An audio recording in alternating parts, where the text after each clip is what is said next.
Hi, dear viewers and listeners. I hope life is good for you. This time I am with you with the fourth part of the beautiful story of the Little Prince. Before starting the story, don't forget to subscribe and activate the bell button so that you can listen to the next stories before others. Without wasting time, let's go to the beginning of the story. The Little Prince. I soon learned to know this flower better. On the Little Prince's planet, the flowers had always been very simple. They had only one ring of petals. They took up no room at all. They were a trouble to nobody. One morning they would appear in the grass, and by night they would have faded peacefully away.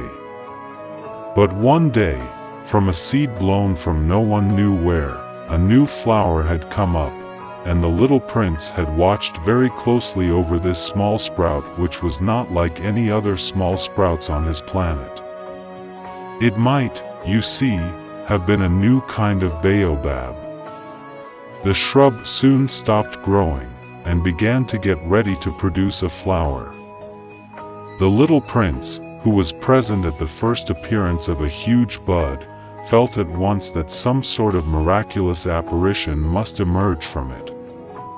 But the flower was not satisfied to complete the preparations for her beauty in the shelter of her green chamber. She chose her colors with the greatest care.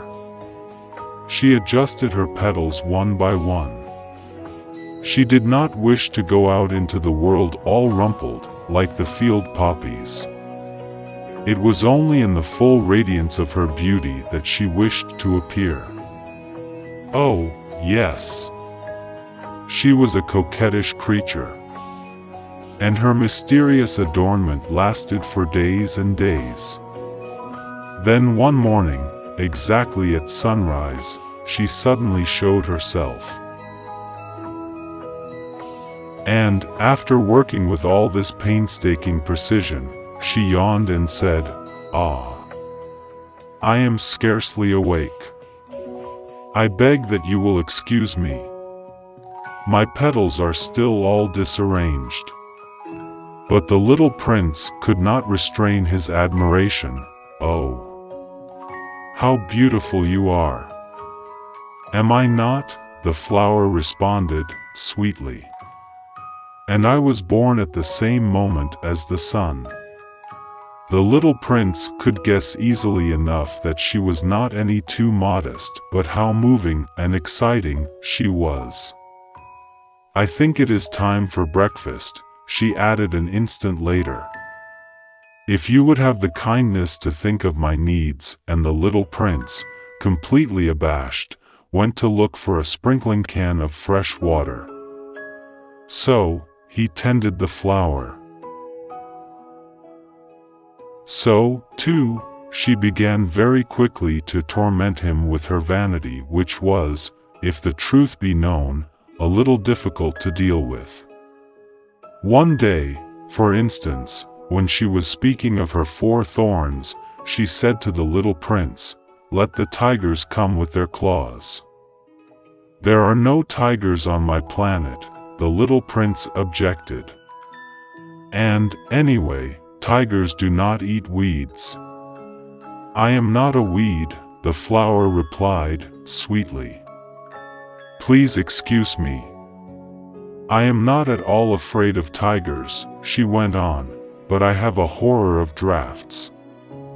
I suppose you wouldn't have a screen for me?" "A horror of drafts, that is bad luck, for a plant," remarked the Little Prince, and added to himself, "This flower is a very complex creature. At night I want you to put me under a glass globe.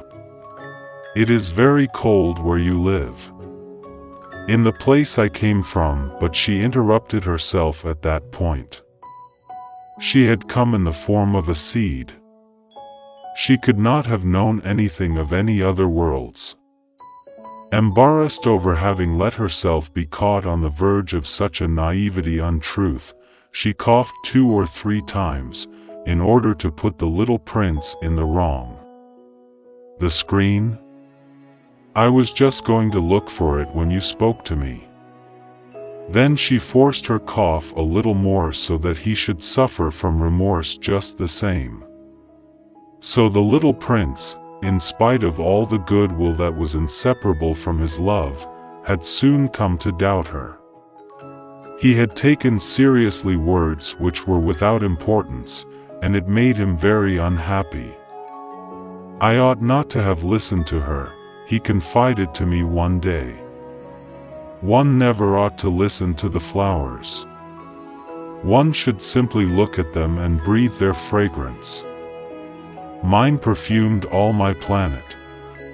But I did not know how to take pleasure in all her grace. This tale of Claus, which disturbed me so much, should only have filled my heart with tenderness and pity. And he continued his confidences. The fact is that I did not know how to understand anything. I ought to have judged by deeds and not by words.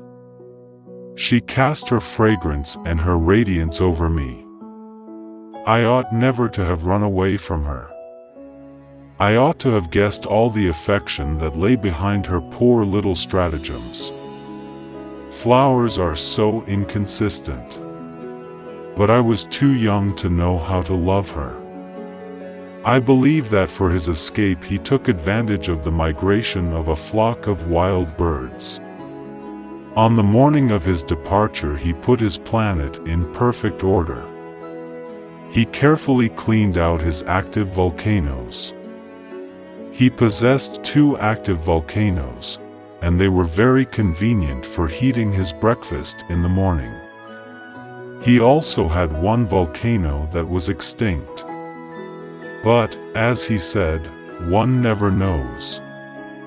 So he cleaned out the extinct volcano, too. If they are well cleaned out, volcanoes burn slowly and steadily, without any eruptions. Volcanic eruptions are like fires in a chimney. On our Earth we are obviously much too small to clean out our volcanoes. That is why they bring no end of trouble upon us. The little prince also pulled up, with a certain sense of dejection, the last little shoots of the baobabs. He believed that he would never want to return. But on this last morning all these familiar tasks seemed very precious to him. And when he watered the flower for the last time, and prepared to place her under the shelter of her glass globe, he realized that he was very close to tears. "Goodbye," he said to the flower. But she made no answer. "Goodbye," he said again. The flower coughed. But it was not because she had a cold.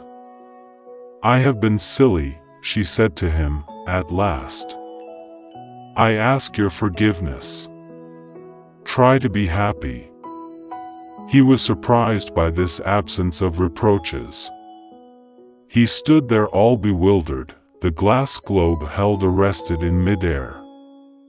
He did not understand this quiet sweetness.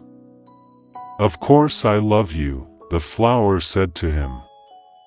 "It is my fault that you have not known it all the while. That is of no importance. But you have been just as foolish as I. Try to be happy, let the glass globe be.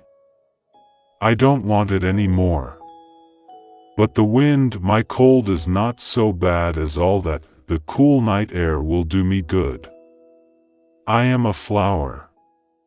But the animals, well, I must endure the presence of 2 or 3 caterpillars if I wish to become acquainted with the butterflies. It seems that they are very beautiful. And if not the butterflies and the caterpillars, who will call upon me? You will be far away. As for the large animals, I am not at all afraid of any of them. I have my claws."